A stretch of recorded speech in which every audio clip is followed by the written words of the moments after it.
Jenny Turner, Lovejoy Real Estate. Today I am so excited to talk to Michelle Kenny of Goose Hollow Flowers about holidays and flowers and everything decorating. Hi, I'm Michelle Kenny with Goose Hollow Flowers. Thanks for having me, Jenny. Michelle, you know you are my favorite florist, and lots of my clients know because they get flowers. No, thank you so much. I had so much fun during COVID just bumping up flower delivery, because especially when people were home, like just getting flowers is always special, but then when you've kind of been stuck at home, I felt like it was extra special. Yeah, people really started noticing that more, you know, that this is actually a good thing. Flower delivery kind of went away from being a popular thing to do. Yeah, in my world, you know, like Charles was like, we spent how much on flowers? But it's so worth it. Yeah. But now, of course, we're in holiday decorating mode. Right. And I know you're super busy, so thank you for taking time today with us. Absolutely. Talk to us about what you're seeing in holiday decorating. What are people doing? I mean, obviously things changed with COVID and maybe they're coming back, but what does that look like? Well, it's actually exciting because it's almost like a rebirth of holiday decorating. You know, people are slowly entertaining again, looking at what they did. They can't remember what they did, or they've had life changes in the last few years. You know, people that maybe didn't have kids all of a sudden have a new baby or have a new dog. Yep. And we know about that, don't we? Yeah, we do. And so there's changes in household lifestyles. So, you know, what they might have done, their kids are older, so maybe they did like a kid tree that the kids decorated, but maybe they are entertaining a little bit more formally and want something a little bit nicer and more professionally done. So there's a lot of changes. So that's exciting because you get to start again. I mean, I think everybody's kind of looking at, okay, let's start again. I don't know if I want to go back to what I did 3 years ago. Right? Because times change. And so the decorating is changing a little bit. And of course, there's always trends. Obviously, with the holidays, you know, Christmas colors are very popular. And but I think there is a little bit of a wave towards more natural, a little bit of dried things, just a little more organic look, I'd say is a hot trend right now, because people don't necessarily want, you know, your grocery store floral or something that everybody has from Costco. You know, they want something a little bit more unique. So you're telling me like the 12-foot snowman I saw at Costco that I tried to convince Charles let me buy? I'm glad you didn't get it. No, it was good that I didn't get it.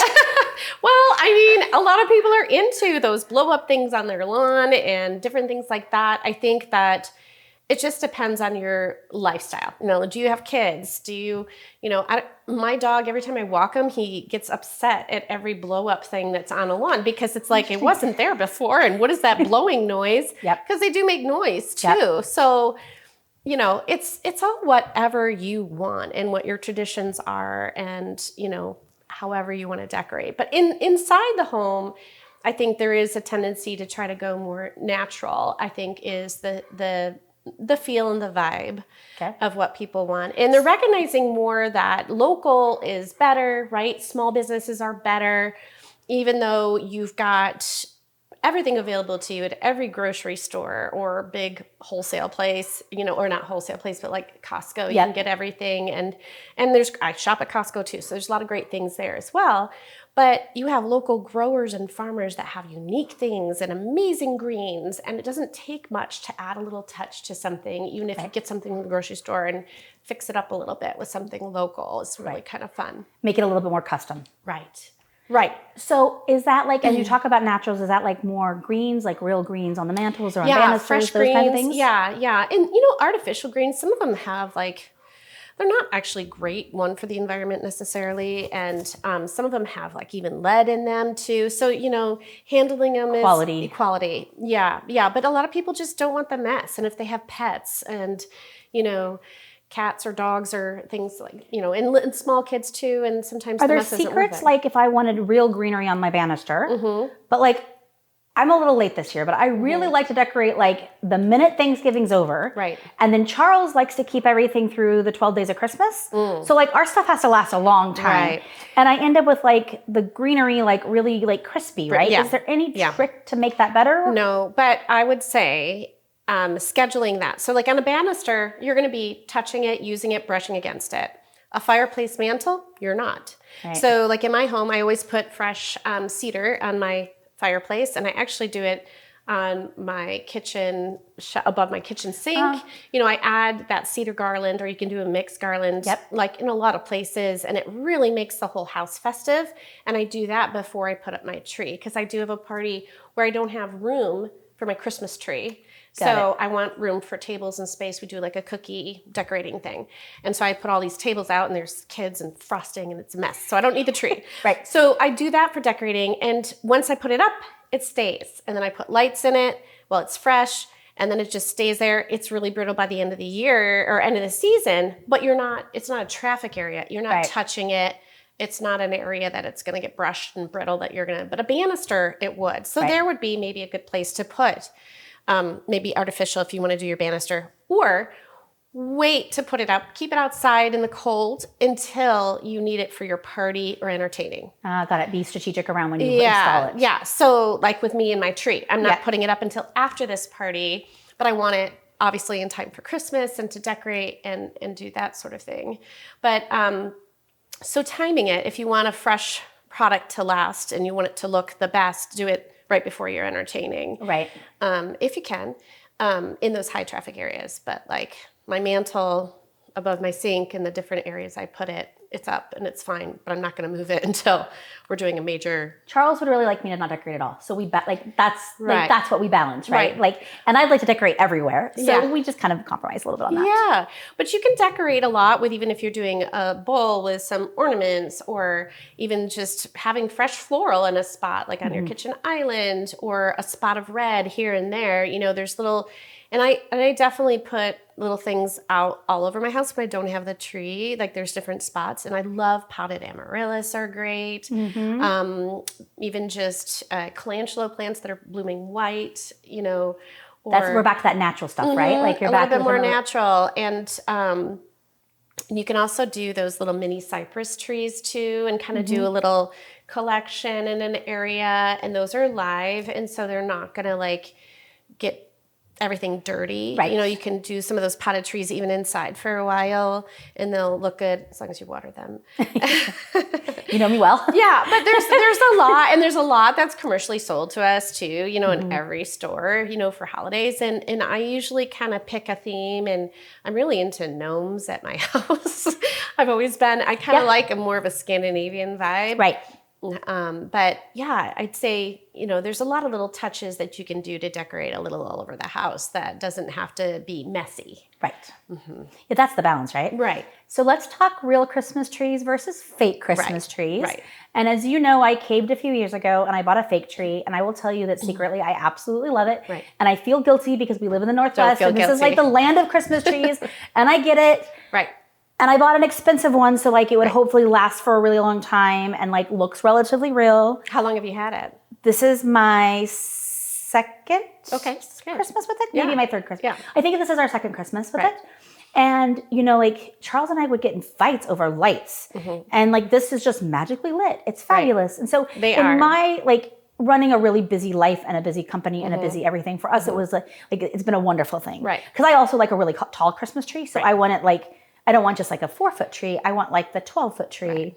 And those are a little harder to find. They are a little harder to find. So in Oregon too, we had all those fires years ago, and we had, well, not all those years ago, it wasn't that long ago. We had fires, you had excessive heat. So a lot of the farms struggled. So finding big trees can be difficult. And there is actually sometimes some tree shortages. So finding those big trees are hard. So I really think looking at what works for you and your family, if you go artificial or, you know, a real tree, it's just, there's tricks to both of them. One is the artificials these days are so much higher quality, but you're going to have to spend for the higher quality. It wasn't cheap. No, it's not, but it'll last you hopefully a really long time. And the pre-lit are fantastic, but it can be challenging if those pre-lit go out. So there's like one commercial place that a law firm downtown, we do decorate a Christmas tree every year, and it's artificial. And there was one year we're all set to go to decorate this tree, and half of it was out. And it was really kind of a headache. So that can be a problem. Right. So storing it properly, making sure you're taking care of it. But they're so easy and they're great, but then they can go out. But you can always add lights if they go out, but it can be a little bit of a hassle. Either way, I see people, it can be debated, yes or no. We do live in the Pacific Northwest, but you have to consider your lifestyle too. Watering a tree is really important, especially when you get it. Yep. Those first couple days, you have to give it a fresh cut and immediately get it in water. And then you have to check it. Those first few days, it's going to drink a lot. And then it'll start slowing down. So real trees are fantastic, but some people really like the nobles, some like the fir, the thicker ones. And that's what's great. We get to choose what works for us and our family. But the Christmas trees that are artificial these days are just fantastically made, but higher quality are going to cost you a little. And if I get my way, really, we'll do 2 trees. Oh. One smaller real tree. But we'll see about this year. I don't know. It's just kind of a busy year. I don't know if I'm going to get it. Like, my Christmas tree's still naked. You could also do a tabletop tree. I have thought about that. Like, that might work too, right? Yeah. If we travel, we like to buy ornaments for where we travel instead of stupid tchotchkes or souvenirs or things like that. And so I like to have a travel tree. Right. Because it's like all of our ornaments that were just around travel, and that's kind of fun. But that's not really that many, so it doesn't have to be that big of a tree. Yeah. Well, a lot of people do different things different years. So some years, I've had people go, okay, this year we're doing all white, gold, and silver. Or, and they changed out. They store stuff. Or there's some people that just get rid of some of the things that they have and they just want to get new things. And yeah, matchy Christmas trees. I don't know. Like, I like it in a store or in an office. Right. I don't know if I kind of like that I have Ryan's first grade funny little ornament on there, right? And I have my ornaments when I was a kid. And so I kind of like that part. So I don't know if I would go. Home, yeah. And I've done it, in people's homes both ways, where we'd have the professional made tree in the living room, but then they had a real tree in a private area that they don't, either in their daughter's room or a family tree tree. And they had a big bedroom, and so they had their family tree in their bedroom where they could keep more private and personal things that meant something to them. But they entertained a lot, but they didn't really want everybody kind of getting into their personal stuff. It is a little bit personal. It is a little personal. Yep. But I think a mix is kind of good. So a lot of times, when your kids are small, what's really nice is to have them participate, right? But you don't want all the ornaments in one section of the tree. So sometimes it's good to have the lights in different ornaments that are solid, really good core, your good core decorating ornaments. Like if you have a lot of red balls or whatever color scheme you're going with. And then no matter where they put those personal ones, it's not going to matter because the tree looks great with what it's got. Yep. So if you have a set of this and a set of that of different ornaments. You're layering in with the personal. You're layering in. Typically you start off with one kind of ornament. Like if you do silver balls, like the big ones or something, you do all the same size, all the same shape, and strategically spread it all over the tree. And I can show you what that looks like too. Okay. But you want to start with one kind of thing and get it so that it's evenly distributed. So let's go over to the tree and let's talk about that, because my tree is never this organized. Oh, I'm happy to help. So talk to me before you start about the tree about decorating. Okay. And if I hired you to come decorate my tree, right. Do you bring your own stuff? Do you use my stuff? How does that work? Is there a consistency there? I see a mix. So people that we decorate every year, we kind of know what they like and what they do. There is some breakage, right? Every time you store, it depends on how well things are put away. So depending on whether or not we're taking everything down and putting it away or not, I would say almost always people can't find something, right? So we do have some supply and backup. And I would say you really want to book out further in advance. Yep. Well before Thanksgiving. That was my next question was because you book up. Because we book up and everybody wants everything done right after Thanksgiving. Some of it we do before Thanksgiving because they're out of town anyway. Right. Businesses are closed down anyway. But there's only so many days that we can do it. Totally. But we happily can do it. And usually, I've seen both ways, that we're bringing the lights, I guess, basic ornaments to fill in. And then there's times where we've gone and they've put, we're putting up the tree. Sometimes we come in, the tree is already up. Right. So it does just depend on what. It's very all customized. Depends, customized based on what you need and what you have or where you are. Or say, for instance, you lived in a traditional house and now you're in a modern house and you have a bunch of stuff. Yeah, my Christmas stuff but doesn't it doesn't work. Right. It doesn't work for what you have, or you get sick of something, or just see something that inspires you. So you want to do something different. Yep. And also say you did a real tree and now you're going artificial. Well, everything kind of fits differently on the tree too. And you definitely want to have the right ornaments for the right job.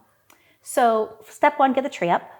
Cut off the bottom if it's a real one. Right. If it's a real one, you definitely want to give it a fresh cut right before you put in water and you bring it in. And then it's going to drink a lot in the first couple days. So you make sure you really watch that water carefully. Okay. Because the fresh cut's going to drink. And then it's going to slow down in its drinking.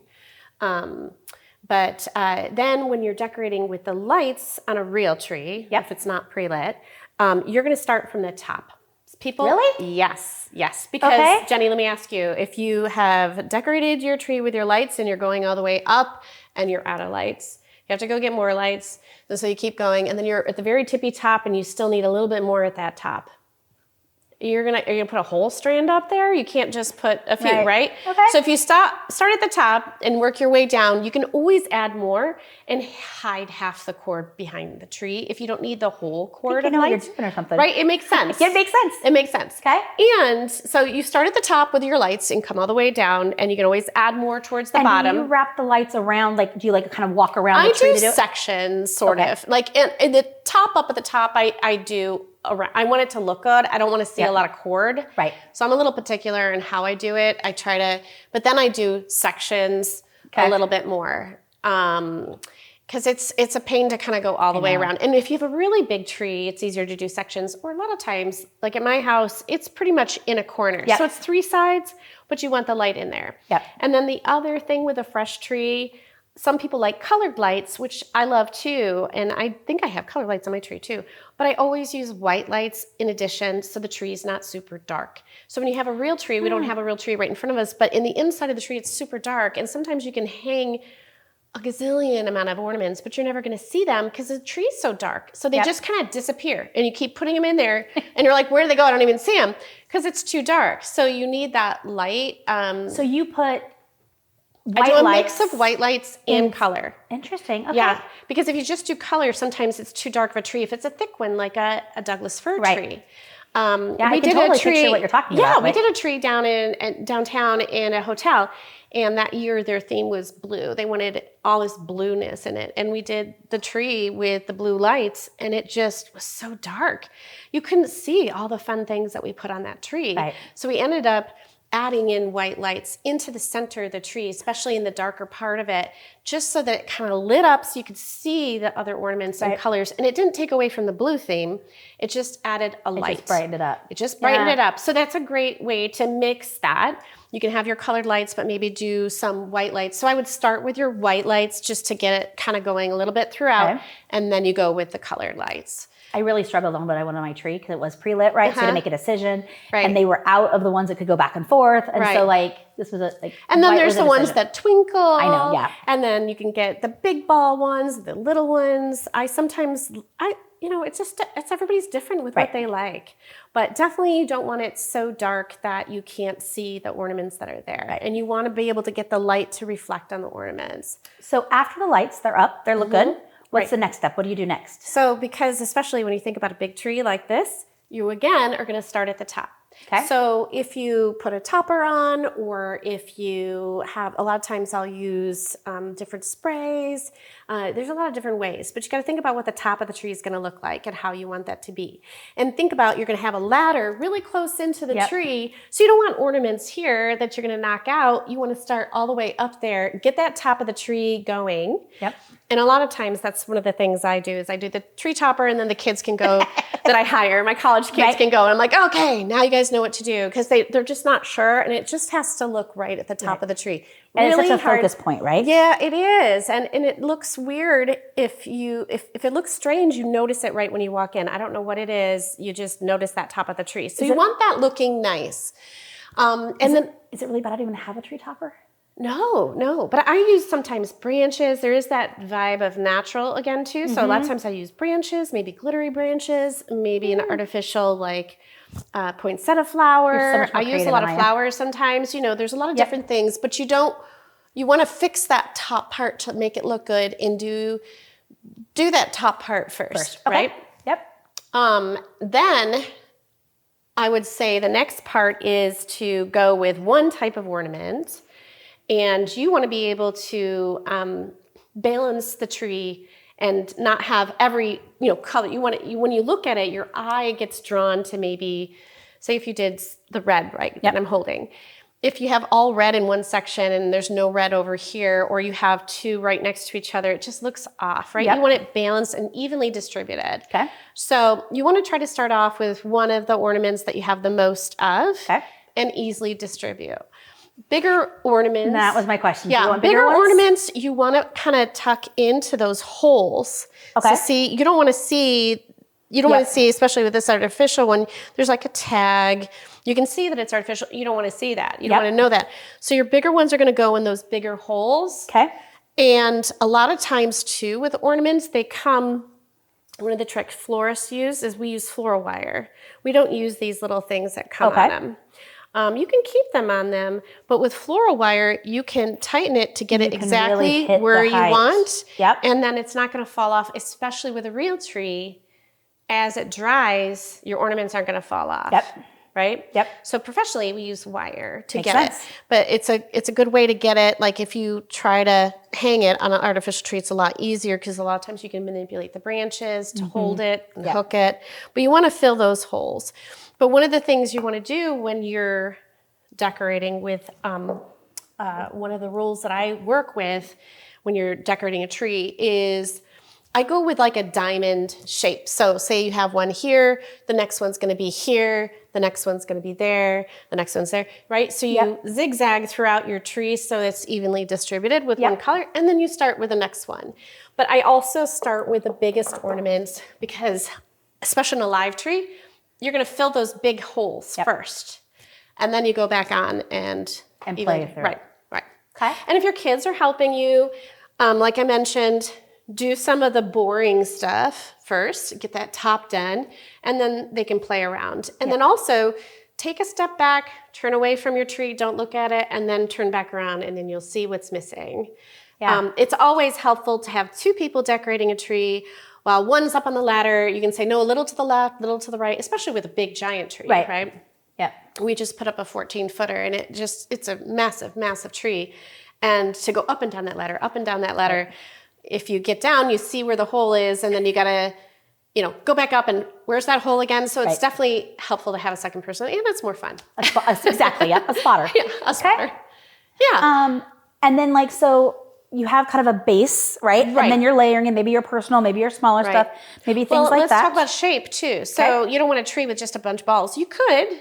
That could be a theme too, all different sizes of little balls, but I like to have different shapes. Yep. So like whether it's a triangle or kind of a dangly one, and adding in natural elements too, or different types of silks are kind of fun too. Like silks fabrics, or what do you mean? Well, they call them silks. I guess artificial flowers, like poinsettia flowers, or a different shape of something, bells, just so that everything's not just all a ball. I have a bunch of birds that clip on. I love birds. And that's just because my grandmother had birds, right? So it's like I have that them nice, too. I love them. And so that's what I have that would fit into that category. Yeah. Well, a lot of times if you see a set of ornaments, they're similar colors, but they're different shapes. Yep. Right? That's true. Or you'll have a set that's all balls, but it's all different color balls. So I think having different sizes and different shapes are important because obviously the bigger ornaments aren't going to fit really well up on a tree, and you want bigger ornaments towards the bottom, but you definitely want it to look proportional, right? And I'm pretty sure my big takeaway for today is I need some more ornaments. Oh, yeah. So let's not tell Charles that part. But I don't really have one kind of ornament that we have a bunch of. That's not I'm going to have to now go back through and look. We definitely have some of those accent pieces, some of those things. Right. But I don't think I have a bunch. The ones you found as a sample were really because those are for my work tree. Right. Okay. Well, there you go. Mm-hmm. Okay. But for here, I don't think I have that. So I might need to do some bigger things to just start it off. Right. And then layer with the ornaments we already have. Well, and every year there's breakage. Yeah. Right. So it's fine to maybe buy a new set of something just to help you get the basic, proportions right, and add to every year a little bit, and maybe take away. Every year when I'm decorating, the stuff we decide is broken or I don't want to use anymore, I get rid of it. I clean that all up immediately, so that way when you're taking down the tree, you're starting fresh with what you need, that you like, right? Yep. And also thinking about, let's talk also about taking it all down too. Your year is going to be better if you take good care and when you're putting things away, right? Yep. So that way you're not hunting for extension cords or lights, or, everybody's ready to decorate the tree and you don't have your supplies there. Yeah. Did you see my storage for my ornaments? Yes, I did. I mean, like, it's fantastic. kind of fun sometimes just having some organization around that, right? Well, and they sell like great storage things for wreaths too, like Rubbermaid containers for that. And it's really worth it if you're spending the investment in something like that. Especially like for me, I just had a roof leak and so a lot of stuff got wet, but thankfully everything was stored in like Rubbermaid tubs and things that nothing was going to harm it. I also had a wasp nest in my attic. So yeah, the exterminators, right? Life happens. So storing your stuff, especially stuff that you care about, maybe heirlooms. I love these vintage ornaments too, are just amazingly beautiful, and I collected a lot of those. And I'm thankful that I stored them properly, so that way they're still available to use. But you don't want to feel bad about breaking an ornament, and this stuff happens. But speaking of breaking ornaments, pets, kids. Any tips that way? Like, do you put the nicer ornaments up a little higher if you have a cat? Or like, do you pay attention to that stuff? Like, like we have 2 crazy dogs. Like, they get a little wily. Right. Well, I have a cat and a dog. So what I typically do, you got to know your cats and your dogs, what they're going to do. But what I do is I get the tree up and then I let that be up for a while. Let them acclimate to the tree before you start decorating. Because my dog especially thinks this is playtime, I'm going to help you. Because he thinks he's going to help with everything. Of course, he's a lab, right? Yeah, he's a lab. And so getting them used to the tree, they can sniff it, see what's going on, and then get it up there, let it sit for a while. It's also good if it's a fresh tree to let it dry out a little bit before you're doing the lights. Keep it watered, but a little settling there is good. Let it settle. Yep. And then as you get in the lights too, sometimes there's a broken branch and stuff like that. But usually I put my tree up first, let it sit for a while, then I hit the lights, and then I might not even decorate it to the next day. Okay. That way they're not getting into the ornaments. And then I try to do the decorating when the dog's tired. So it's not playtime. Wear them out completely. And our cat, a cat likes to go around it, but definitely not having anything that they can bat or get in. I've never had a cat go in our tree. I usually make sure that there's enough room for them to go around it and check it all out, so that they're not tempted to go in the tree. And just they'll inspect it, or sometimes they lay under it. They like it, but I haven't had any issues. But I think if you're doing everything all at once, it's a lot of excitement for a pet or an animal, and that's going to attract their attention. Right? Yeah, you don't want their attention. I like the idea, like now the dogs are used to it, right? Before I have anything on there, and that was, that sounds so strategic, but that was not strategic, right? That was just like Sunday night we got home, Charles got the tree up, and I just haven't had time to decorate it yet. Well, this is also where the wiring helps. I was thinking about that too. Yep. So, and obviously I wouldn't put anything that you really care about where they're going to have access to. Same thing with toddlers. Or little kids. I think they're actually probably more likely to grab something. But, wiring, some of those things are really good. And some ornaments are really heavy as well. So having those heavy ones, in a place that aren't going to eventually, as the tree, dries out, are going to hit the ground. So I have some balls that I really like, but they're really heavy. So sometimes it's hard to hang them because they're really too heavy for Christmas ornaments. I don't know. And one of the things I do as well in any of the commercial settings as well as homes, I always put like a tarp down underneath the tree, then the stand. And that's good because the water sometimes spills, the water, and you can actually even use just even like a plastic tablecloth if you want to, the padded ones that are like have that material in the bottom, but you definitely want to have something under your tree for when you're watering. Even if you're careful setting it up, you definitely want to do that. And then using a throw blanket's always easy if you don't have a tree skirt or some of these. I use throw blankets. You can't really see it probably, but it is actually a tree skirt. But like it's legitimate just to be a throw blanket. I love it. I mean, I haven't like got down there to really put it there. But when I bought it, I'm like, this isn't really a tree skirt. It's like they sold it that way. I use throws sometimes, so it depends on the setting. Sometimes I'll just use a regular gray fleece throw because it matches the hotel carpet. You don't want to look at I don't want to bring highlight to the throw. I want the tree to stand out. That's and then it depends if your tree is going all the way to the ground or if you can see a lot of it. So sometimes we throw presents under there if there's a lot of space and it looks weird. But having you can do tree skirts, and I've seen like hard plastic coverings sometimes. So it's all whatever your preferences and style, but definitely make sure that you're not just putting the tree up and throwing a blanket or something on top of it. You want to protect your floors underneath, absolutely, because things always happen. There's always somebody that's watering that tree that doesn't realize that they overfilled it. So before I let you go, do you have a favorite tree you've decorated? Oh, I think my favorites are just, there's one law firm that we do every year downtown that I really like the color palette. It's unusual.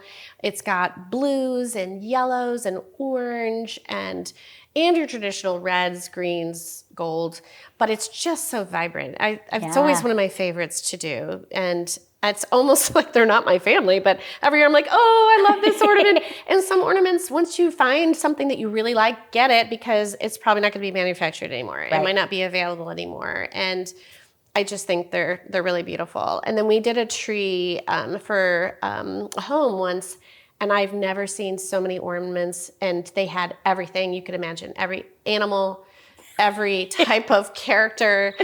Collector ornaments. It was a very full tree. It was a very full tree, but every ornament was just extraordinary. And I was terrified that I was going to break them.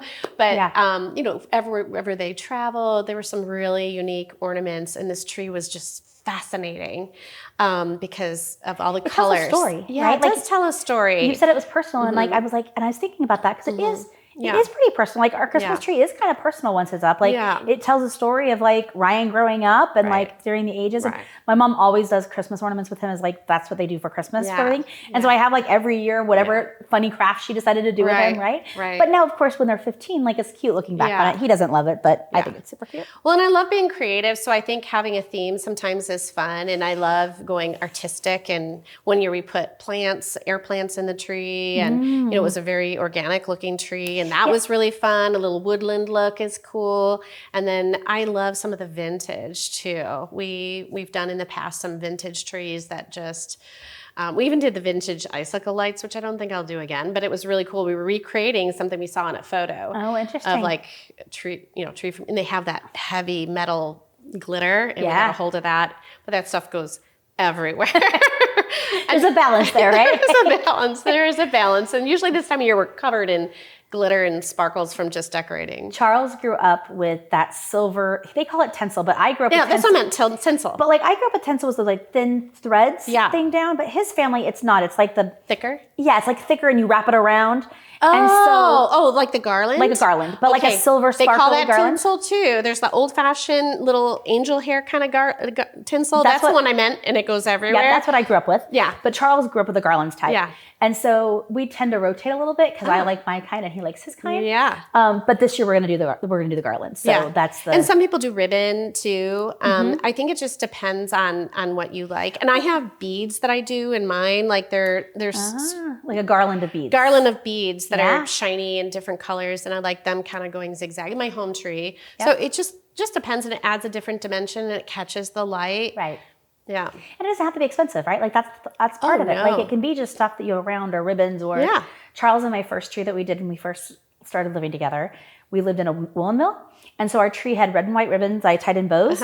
And then the spindles from the woolen mill, we had a whole bunch of them. Oh, that'd be cool. And I like put them all, it was a really fun tree. Oh my gosh. And I still have some of those decorations on my tree now just because it's like, now it's really nostalgic.